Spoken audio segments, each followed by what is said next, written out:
If my people, which are called by my name, shall humble themselves and pray, and seek my face, and turn from their wicked ways, then will I hear from heaven, and will forgive their sin, and will heal their land. We hold these truths to be self-evident, that all men are created equal, that they are endowed by their Creator with certain unalienable rights, that among these are life, liberty, and the pursuit of happiness. Hello, Christian Patriots, and welcome to Church and State, where we strive to plug you into the pew and plug you into politics. I'm your host, Caleb Collier. With me, as always, Pastor Gabe Blomgren. The grind is real. We are doing this. Time does not stop, man. The coronavirus has not stopped the workload. Thank goodness for Zoom, right? We'll never stop, honestly.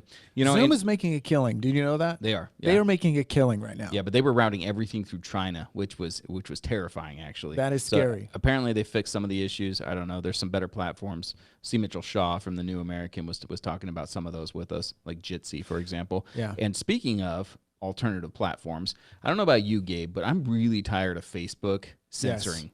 Yes. It's funny. We've never been censored, even though we discuss some interesting topics, but that censorship is real. And I don't know how many times. I mean, Pastor Ken's in Facebook jail right now, another right? 30 days. Yeah, another 30 days for, I don't even know what he did this time, but there's a lot of people. He basically did a if you tell on your neighbor, it's the Reich thing to do. The Reich. Oh, yes. Okay. Third Reich thing to do. Yes. So that was, according to them, over the line. Okay. So what needs to happen is, once again, the free market provides a solution. And that's what we're going to be addressing on today's show, a free market solution to what Facebook has become, and not even just Facebook, a lot of these other social media organizations and platforms, they're restrictive in their speech. So in comes the free market, and we have something called Sphir, S-P-H-I-R, Sphir. Now, Gabe, we're going to introduce our guest here. Yeah, Alissa Desancic is with us right now, and we got her on Zoom, of all things, right now. And she's, for those of you who are on the radio, you're going to be able to hear her voice. But if you're at Church and State, we have our Facebook page up here with her looking lovely on our screen. You got some lovely Soji screens back there. I don't know what that is. We need that for our studio, maybe like a little I like Asian, our background. little Asian theme. I think she's winning. Yeah. Alissa, thank you so much for joining us on Church and State. Oh, thank you so much for having me. This is very exciting. Yeah, absolutely. Well, yeah, that's right. You said this was your first radio interview, actually. So, hey, this is fantastic. The Church and State first time for her. That's great. All right, so lead us through this journey. What brought you to Sphir? Why is there a need for something like this? Yeah, it is a fairly long and winding road for me. This started 12 years ago. For me, I had been through a cancer experience and had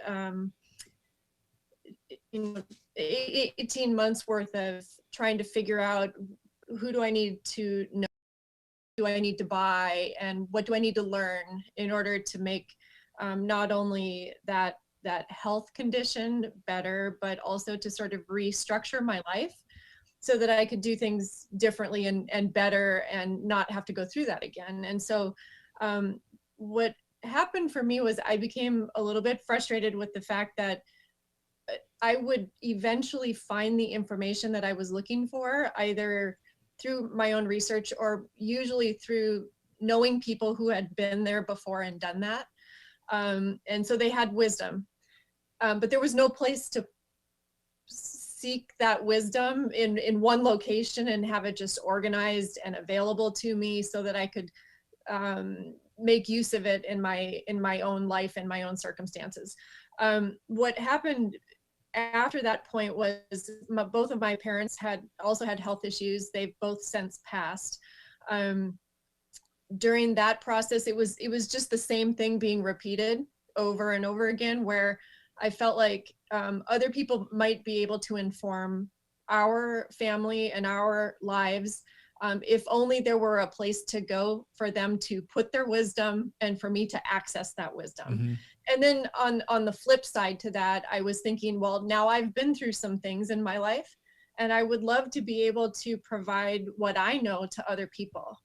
And it wasn't just medical. It happened to be small things, big things, doing a remodel on our house or trying to find the right baby diapers, the baby bottle, that whole situation. And so initially I set out, and now this is about 9 years ago, trying to make just a little website where we wouldn't have to blog, or we wouldn't have to do a lot. We could just dump our wisdom into this place and it would make sense to other people.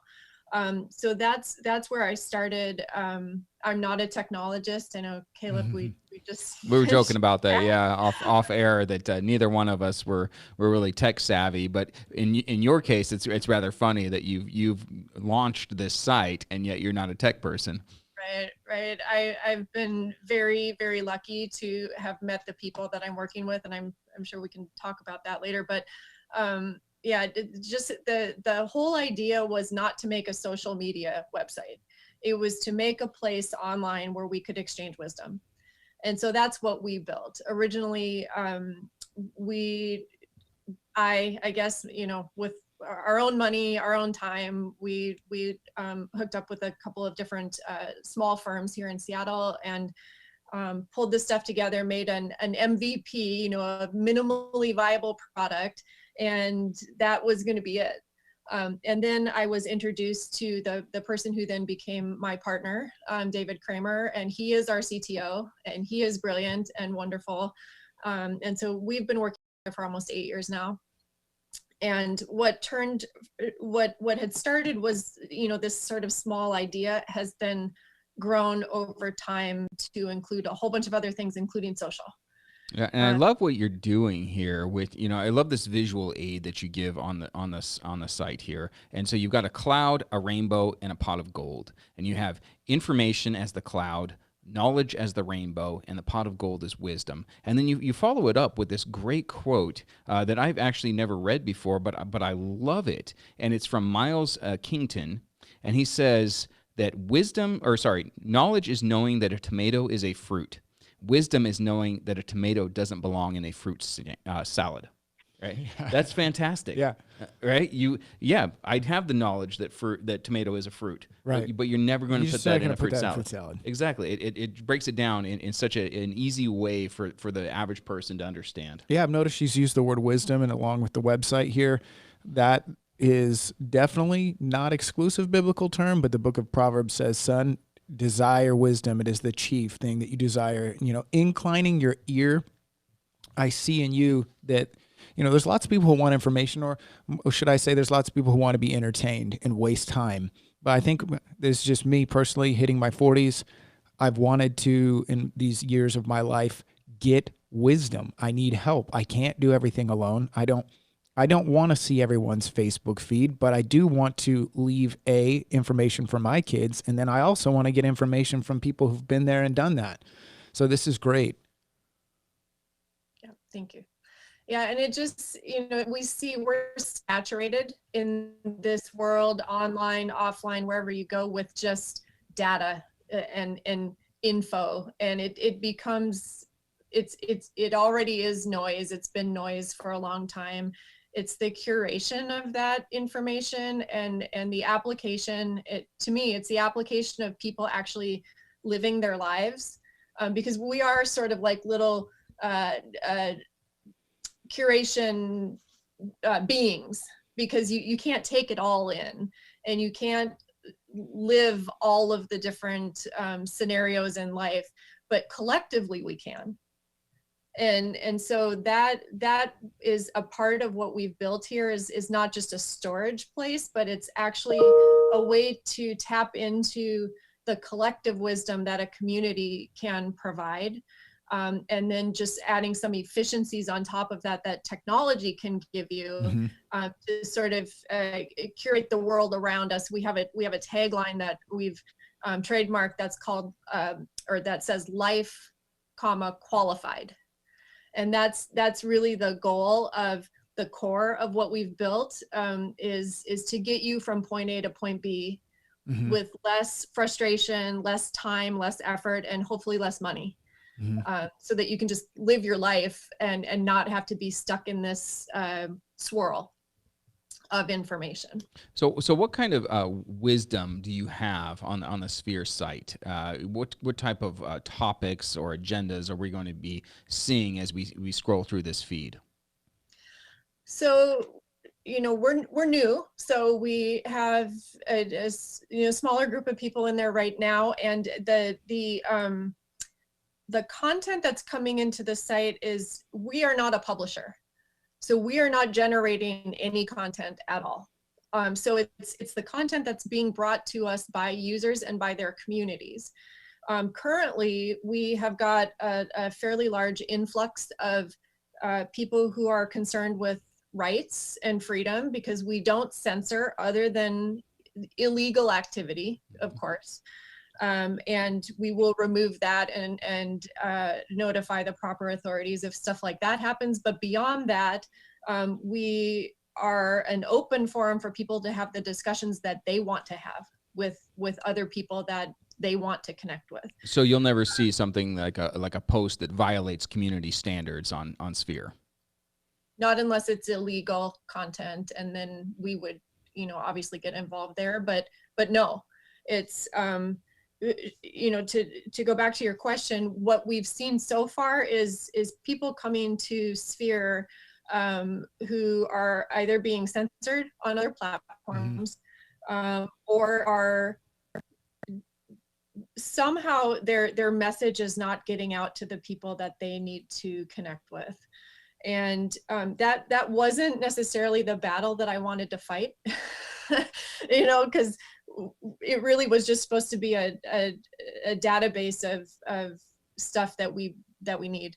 But what it has become over the last, 18 months or so is what I've grown to understand is there are certain groups of people who there's not a fair playing field in a lot of places, and that bothers me because I see myself as politically I'm fairly independent. I'm moderate. I'm sort of independent, and I tried not to personally take sides so much, but it doesn't seem right to me to be rejecting anybody's political philosophy, and it just seems like a lot of the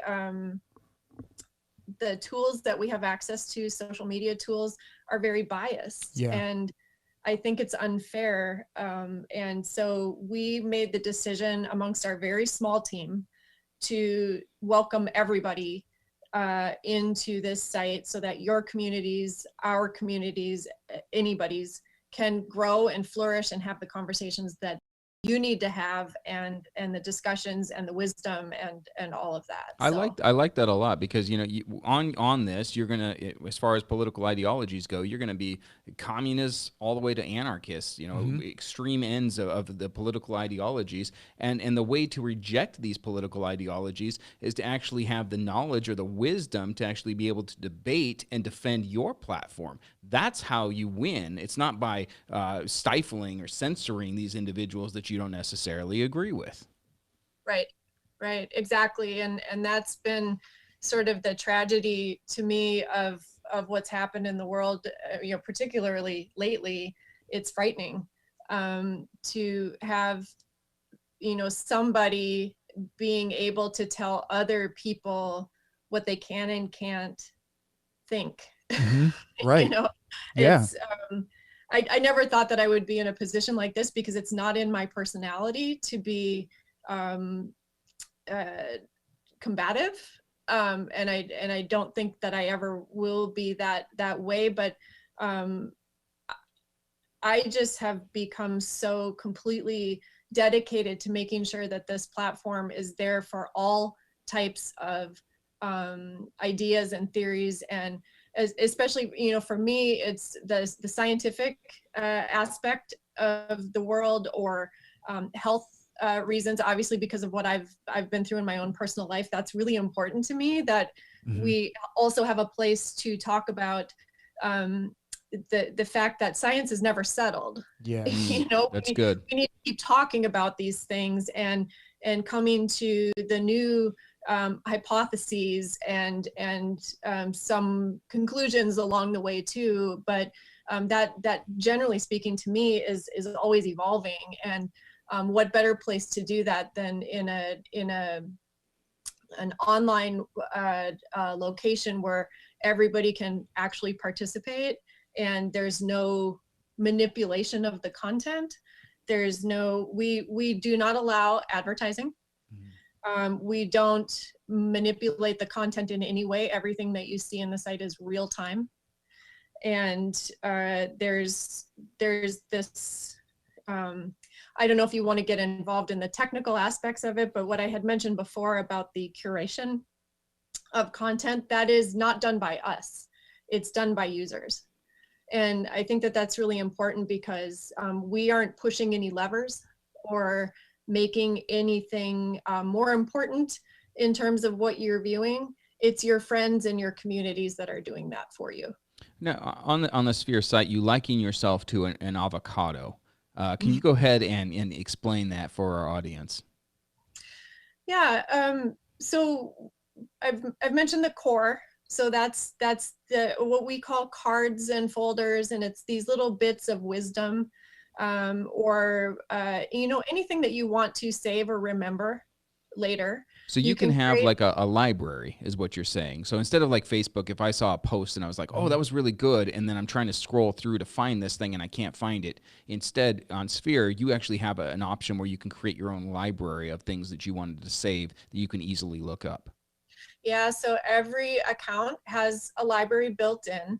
And our nomenclature in the site is cards and folders. Not super fancy, but that it just seemed to make sense because each one of these cards is essentially, it's a bookmark.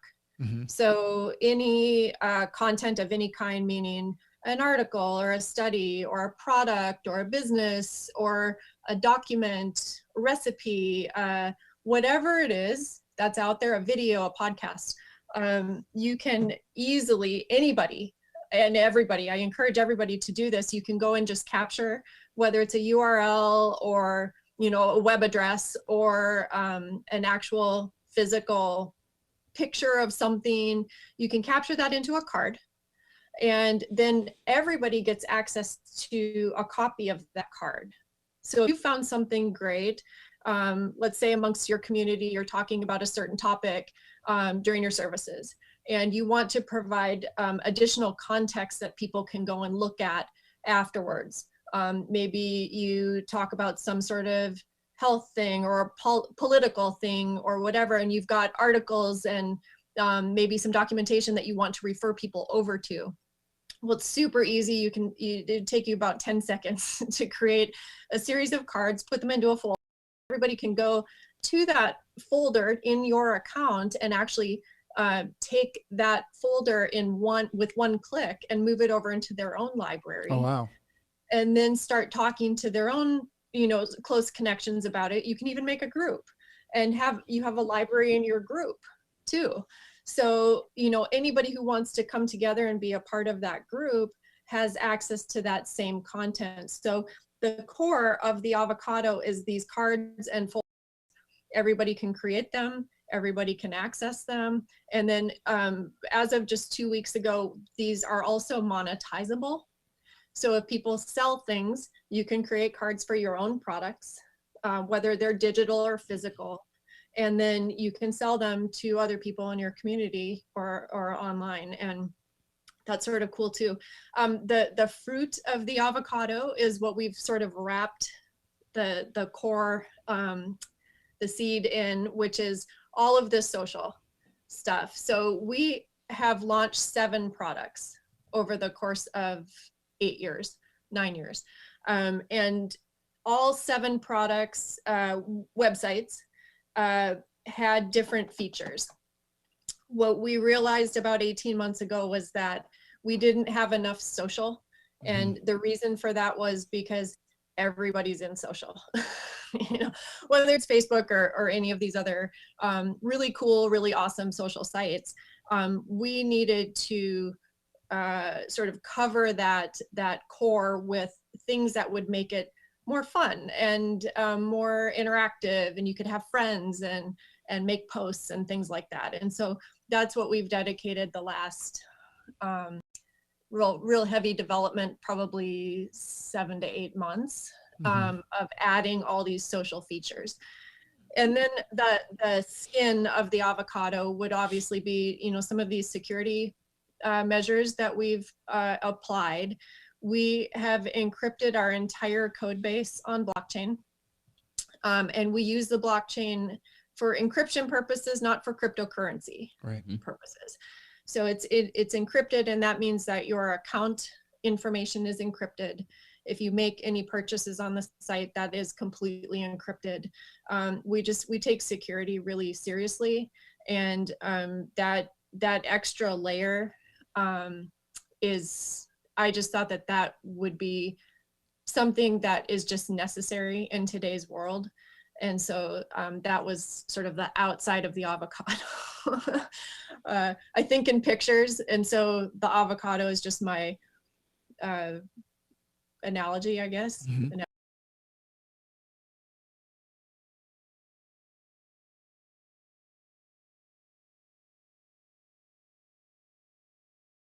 So vital to be secure, to have that secure platform, to be concerned with privacy, because as many people know, it gets violated all the time, and it's so easy online to get hit by hackers. We all know that Facebook sells data to Amazon. As you can see, your Facebook feed and Amazon, ironically, become almost identical, and you find yourself, I searched this, and now Amazon is giving me an ad about this. So, yeah. Yeah. So we don't collect user data. The tool itself, just to be clear, the tool itself in aggregate understands what's being done within the site, but it's on an overarching level so that we can maintain just the knowledge that things are working. You have to be able to see that things are moving and shifting and stuff, but there's no names attached. Everybody, when you come in, you get a user account. It's a key basically that you own. We can't see your passwords. We can't see any of the information that's connected to it. But as a system, we can see what's happening in this system. But we don't collect user data. We don't sell it. We don't even allow advertising. So that whole component of the way that almost every single other site works is not a factor in Sphir. There's no need for us to do that. And there's no ability for us to do that, even because we're so opposed to the manipulation of users. I built this technology, and I've dedicated all of this time and money, and it's been significant to having a system that works for me and my friends, and we are users. This only became a business out of necessity. Well, yeah, it was just a project. Yeah. I never looked at it as a business, and so everything that we've done has been to build it from the perspective of a user, and what do I want as a person. And there's so much that happens out in other places that I don't want. So why would we do that in our own site?